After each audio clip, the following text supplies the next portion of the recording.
ministra alemã, Angela Merkel, hoje alertou que o perigo de infecção continua alto, diz que todos têm que estar mantidos e ela vai analisar em todo a reabertura que começou hoje nas próximas duas semanas para os próximos passos. O bloqueio do comércio na Alemanha já começou a reabrir, mas bem aos poucos, a conta maior economia da Europa, e a Alemanha, nós temos da Covid-19, nós temos números de mortes baixos em comparação a esses outros países. E também, Maria, o sistema público de saúde Boa tarde a todo mundo. Como é que vocês estão? Boa tarde. Tudo bom? Eu vou só liberar todo mundo aqui. Vai começar, hein? Muito bem, vamos começar nosso GE Online hoje. A gente vai tratar do assunto, que o Charles que vai tratar do assunto com vocês, que é um assunto que faz parte da nossa matéria. A gente normalmente não discute isso, mas ele faz parte da nossa matéria. Pode começar, Charles? Pode. Me ouve bem, professor? Ouvindo. Sim. Então, boa tarde a todos. Hoje a gente vai falar de um assunto sobre a frutose, do ponto de vista metabólico e, evidentemente, focando as vias metabólicas que ela está envolvida, né? E os erros metabólicos dela. Pode passar, por favor.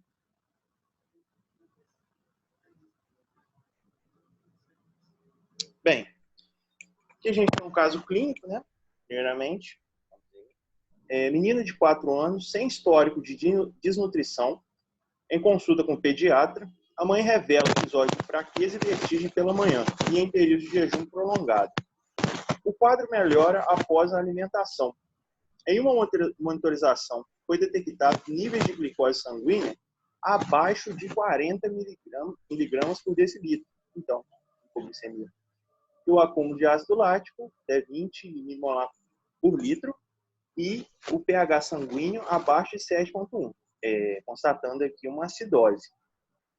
Um estudo bioquímico mais criterioso revelou a deficiência da enzima frutose 1,6-difosfatase, ou bifosfatase. Foi recomendado evitar, pelo médico aqui, né, foi recomendado evitar períodos de jejum. Bem, o metabolismo da frutose, a gente vai ver daqui a pouco ele com mais ênfase, né? Uma questão bem interessante, que a gente observa na imagem aqui, é que a deficiência dessa enzima, da frutose 1,6-bifosfatase, vai implicar, evidentemente, em consequências graves. Ô Charles, fala um pouquinho mais distante do seu microfone, porque está dando muito barulho. Agora melhorou? Não, Melhorou? tá dando, melhorou. Pode continuar. Pode continuar assim? Pode. Tá bom, então.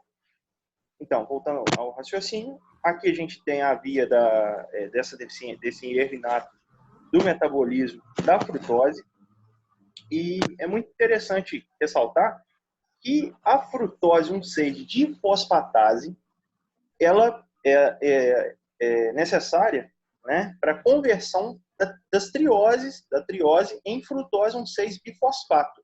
Se a gente lembrar da via glicolítica, de um modo geral, evidentemente, né, a gente vai ver que chegando na frutose 1,6-bifosfato, pela ação da aldolase, a gente vai ter a quebra, né, da frutose 1,6-bifosfato e a formação, evidentemente, das duas trioses, né?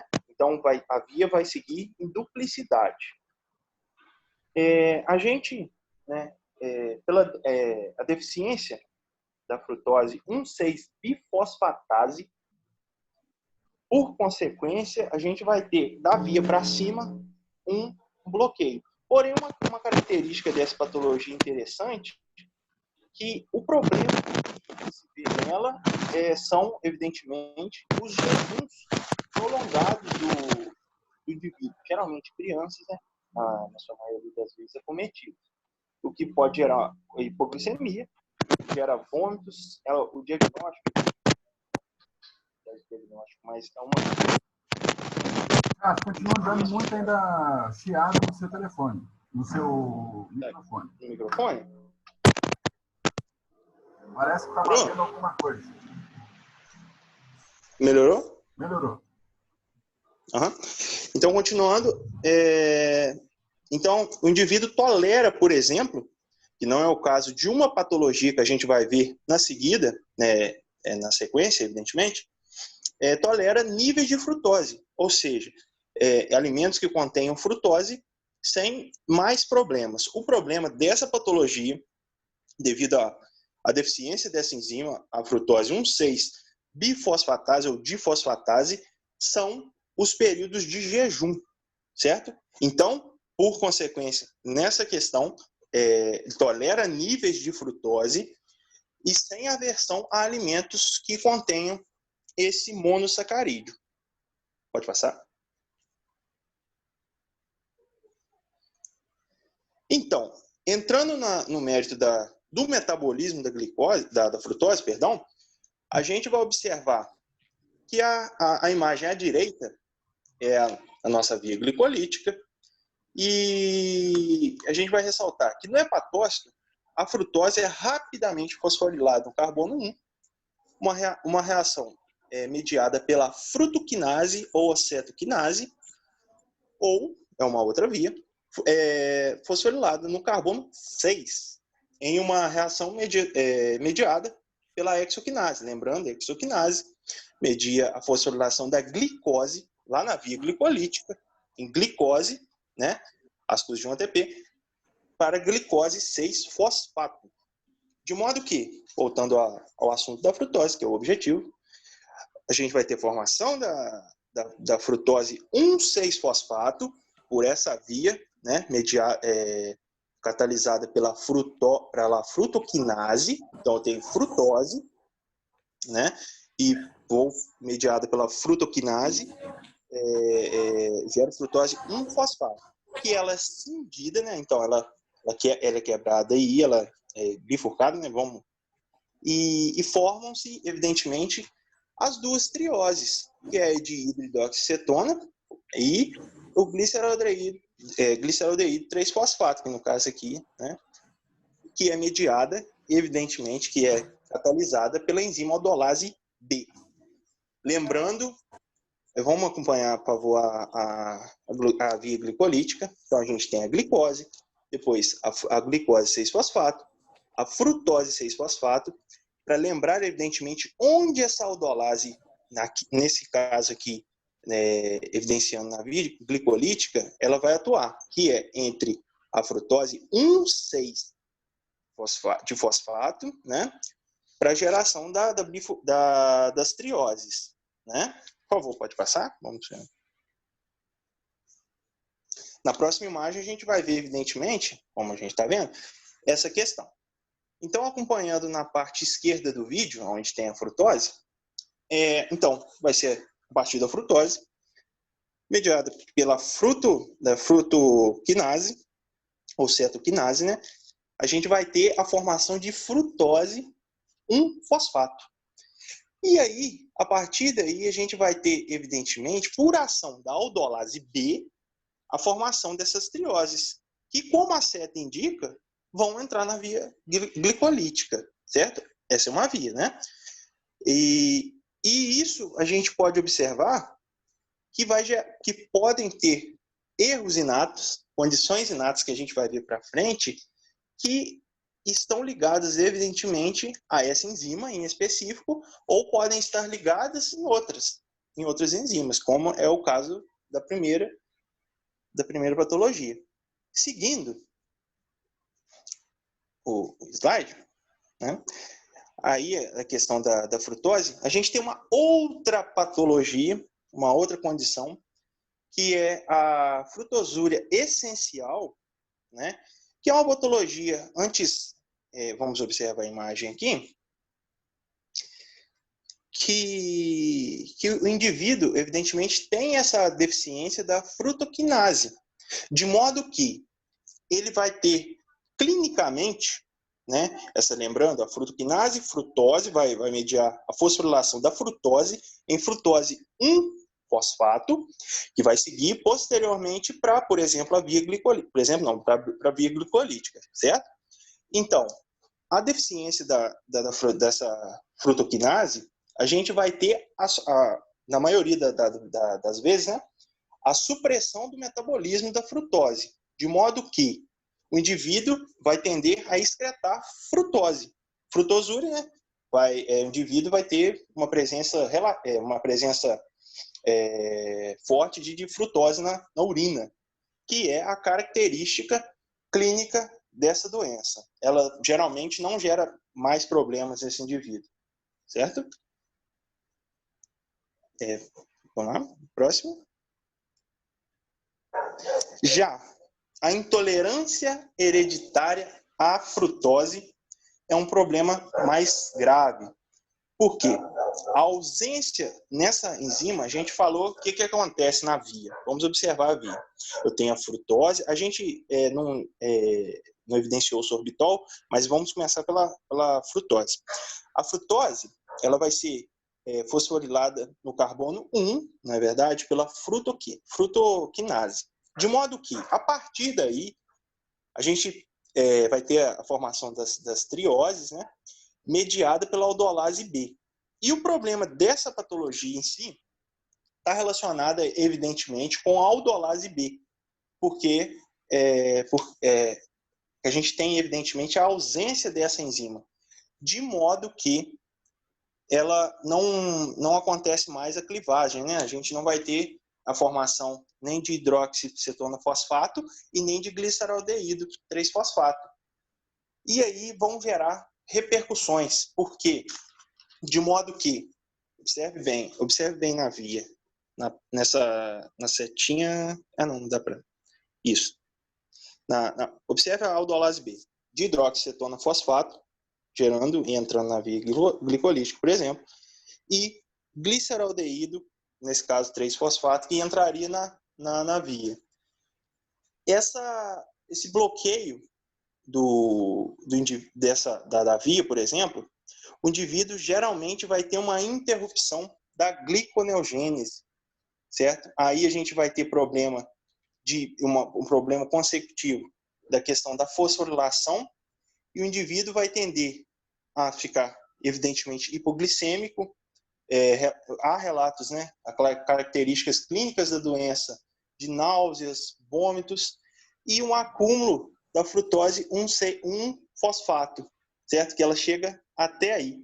E isso, geralmente, por essa ação, que ela gera um bloqueio da atividade da fosforilase e da frutose 1,6-fosfato, do substrato, né? A via fica interrompida, de modo que a gravidade dessa doença se evidencia pela questão do jejum e a intolerância, como o nome, né, da frutose. Que é muito característico da gente observar é que o indivíduo, geralmente a criança, né, ela vai apresentar isso depois daquele período de amamentação. Geralmente são 6 meses recomendado pelos pediatras, né? E a partir da introdução de alimentos com frutose na dieta desses indivíduos. E aí vão acarretar esses problemas todos, devido à interrupção dessa via. Então, a ausência da aldolase B, que é uma intolerância herdada, né, uma condição genética, vai nos gerar problemas aí de hipoglicemia e relacionados diferentemente da primeira doença apresentada, que a gente observou que o indivíduo ele tolera a frutose, a dieta com frutose, o problema está no jejum, certo? No indivíduo ter o jejum, que é a deficiência de frutose 1,6-bifosfatase, que é a enzima, né? Está relacionado, que nesse caso aqui, ele vai ter problema com a ingestão da frutose, certo? a ingestão da frutose nesse indivíduo vai gerar problemas graves, digamos de passagem, né? Passando, por favor. E aí a gente vai focando aqui, dando uma ênfase na questão da estrutura, a gente vê que a frutose é um monossacarídeo, né? Pois é composto de 6 átomos de carbono, unidos em ligações covalentes simples, apresentando grupamentos hidroxila formados evidentemente por hidrogênio, oxigênio e um grupamento carbonila, formado por uma ligação dupla carbono e oxigênio. Aqui na imagem à direita, né, a nossa direita aqui, a gente tem comparação da glicose e da frutose. E, passando, por favor, a gente observa no próximo slide, do ponto de vista da absorção... Não, um slide atrás, por favor. Isso. Do ponto de vista da absorção da frutose, é bem diferente, né? Um pouco diferente da glicose. Por quê? A frutose é absorvida através de 2 mecanismos distintos, né? Sendo o primeiro de um transporte facilitado, independente da glicose, né? Com baixa capacidade, e o segundo um transporte dependente de glicose com alta capacidade. A gente vê na imagem à direita como a glicose é absorvida na parte esquerda da imagem, né? A imagem está à direita, na parte esquerda dela a gente tem o lúmen ou a luz intestinal, e na parte direita o sangue, né? Aqui o vaso sanguíneo, de modo que a gente observa que a glicose ela entra evidentemente mediada pela proteína transportadora de glicose e sódio, né? E depois mediada pelo GLUT2, o transportador de glicose, vai para a corrente sanguínea. A lactose também esse mecanismo. E a frutose já pelo GLUT5 e GLUT2. Lembrando que quando ela não precisa, evidentemente, de insulina para adentrar a célula, de modo que ela, por exemplo, pode ser já usada para diabéticos, por exemplo, né? Evidentemente tem outros problemas com o excesso dela que repercutem em indivíduos não diabéticos, indivíduos saudáveis, por exemplo, com excesso, né? Mas a grosso modo é indicada como componente dietético para esses indivíduos, né? Por favor, próximo slide. De modo que agora a gente pode observar a questão de onde, né, a gente tira, das fontes de frutose. Portanto, a frutose é um monossacarídeo predominante em várias frutas, né, incluindo maçãs, né, laranjas, melões.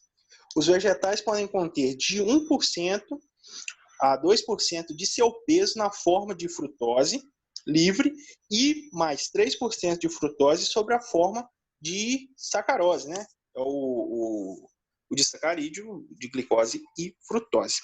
De modo que, agora a gente vai observar, né, que a frutose ela pode ser encontrada como rafinose, né, que é um trisacarídeo, a galactose, glicose e frutose, né? E também como estaquiose, né, que são duas galactoses, é um tetrasacarídeo formado por 2 galactoses, uma glicose e uma frutose. Em algumas leguminosas, como a soja, lentilha, ervilha e feijão. Essas formas não são absorvidas no intestino, sendo fermentadas por bactérias no intestino grosso e gerando, né, gases que acompanham a digestão dessas leguminosas, né, gerando, por exemplo, o problema da flatulência, enfim. Mas, para a gente relembrar, então a gente começou com o problema, né, os problemas relacionados ao metabolismo, aos erros inatos do metabolismo da frutose, e pegamos do ponto de vista patológico, certo? Vimos que na primeira doença apresentada, que é, por exemplo, a deficiência da frutose 1,6 de fosfato, a gente tem o problema do jejum, certo? E o indivíduo, ele evidentemente tolera níveis de frutose na sua alimentação. E uma outra doença que nós vimos, a frutosúria essencial, que a gente observa basicamente que a gente tem a supressão do metabolismo da frutose, certo? Que não causa, na maioria das vezes, problemas clínicos para o indivíduo.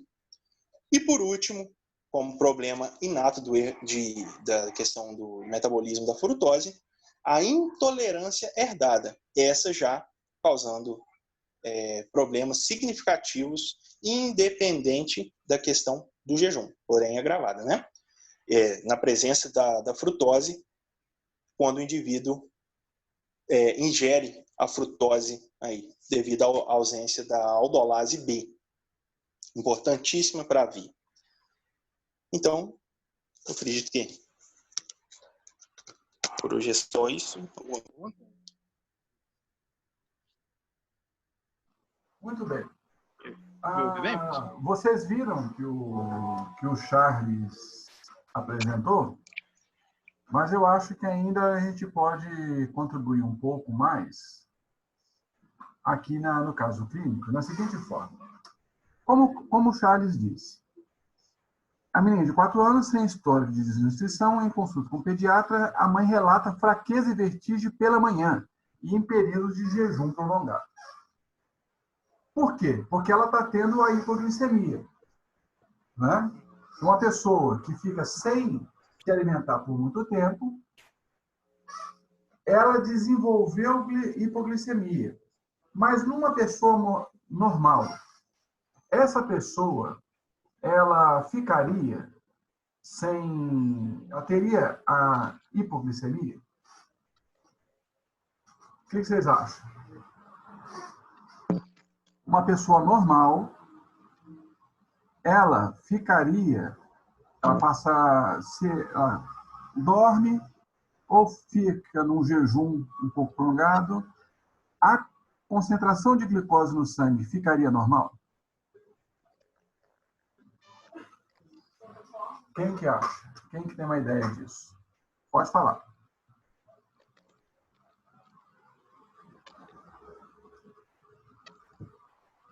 O negócio é o seguinte. Posso falar?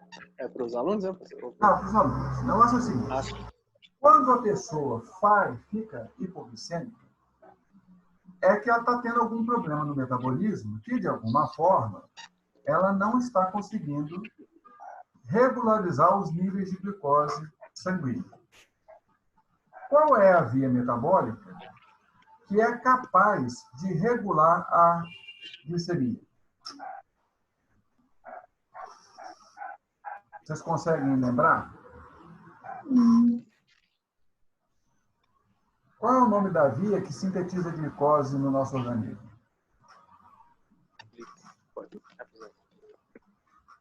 Gluconeogênese, não é? Isso, gluconeogênese. Então, a partir do momento que você não está se alimentando com glicose, você não se alimenta, está fazendo jejum, a sua glicemia inicialmente é mantida pelo nível de glicogênio, o glicogênio vai sendo quebrado, e quando acaba a reserva de glicogênio, entra a gluconeogênese, que é a síntese de glicose a partir de substâncias não carboidratos. Como o Charles falou, a pessoa pode ter uma deficiência na frutose 1,6-bifosfato. A frutose 1,6-bifosfatase, que é a enzima que quebra frutose 1,6-bifosfato em frutose 6-fosfato, que é o que está aqui na via metabólica. E repara o seguinte, se eu estou fazendo a gluconeogênese, eu estou começando a partir da parte de baixo dessa via metabólica, com piruvato, fosfenolpiruvato, fosfoglicerato, 3-fosfoglicerato, 1,3-bifosfoglicerato. E aí, vai, através da... Aí vai gliceraldeído trifosfato, com a triose isomerase, faz a dihidroxicetona.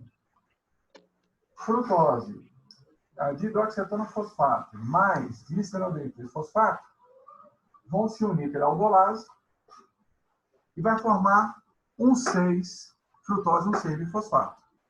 Se a bifosfatase, que é uma enzima própria da via da gluconeogênese, estiver defeituosa, estiver em baixas concentrações, essa frutose 1,6-bifosfato não é quebrada em frutose trifosfato, e aí não segue para a glicose.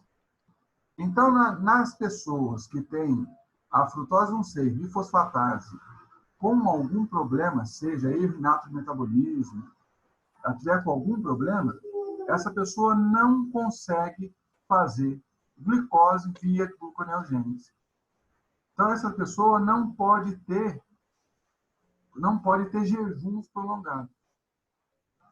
Então, a grande razão para essa menina ela está com esse problema pela manhã ou quando faz um jejum prolongado é que a via da gluconeogênese não está funcionando adequadamente.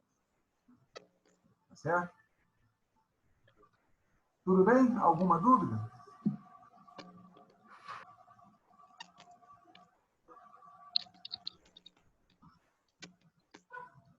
A gente tem alguma dúvida? Tudo tranquilo, professor. Então, tá bom. Então, obrigado, Charles. Professor, Desculpa antes de Pode falar. Antes de terminar a aula, eu queria fazer um pedido. A gente tinha falado na aula passada sobre fazer vídeos com a matéria que a gente já tinha tido em aula. Aí eu queria fazer uma enquete com os outros alunos de quando poderia ser. Aí a gente pode fazer ou com os alunos que estão presentes nessa aula ou através do Google Classroom. O que o senhor prefere? Faz pelo Classroom, porque aí fica melhor, porque aí todo mundo vê. Porque, assim, a gente está mantendo o número dos alunos que estão assistindo o GES online. Só que não tem aumentado. Então, eu acho que valeria a pena falar no Classroom, porque aí disponibiliza para todo mundo. Quem quiser, vem e assiste. Entendeu? Mas tudo lá, bem. E lá acho que é melhor. Quarta-feira às 3 horas estaria bom para você também? Ou Eu confirmo esse horário. Assim, põe no Classroom que depois eu confirmo o horário com vocês. Tá ótimo, perfeito então. Só isso tá bom? só. Tá ótimo. Obrigada, professor. Falou, muito obrigado, gente. Até semana que vem com mais um GE online que a gente vai fazer. Só que da semana que vem é sobre a matéria. Não especificamente sobre as vias metabólicas. Grande abraço a todo mundo. Se cuidem, fiquem em casa. E até segunda-feira, semana que vem. Obrigada. Tchau. Tchau.